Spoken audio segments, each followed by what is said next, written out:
มันชิ้นเล็กเลยลำใหญ่นี่หน่อยปลาใหญ่โน่นนะ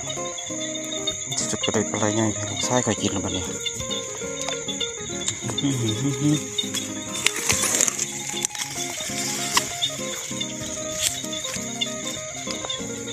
ปลาใหญ่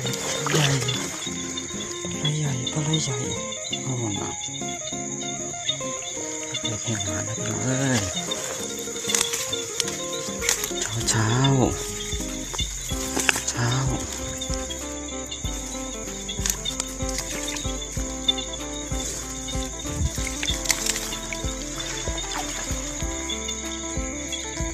ตอนเช้านี่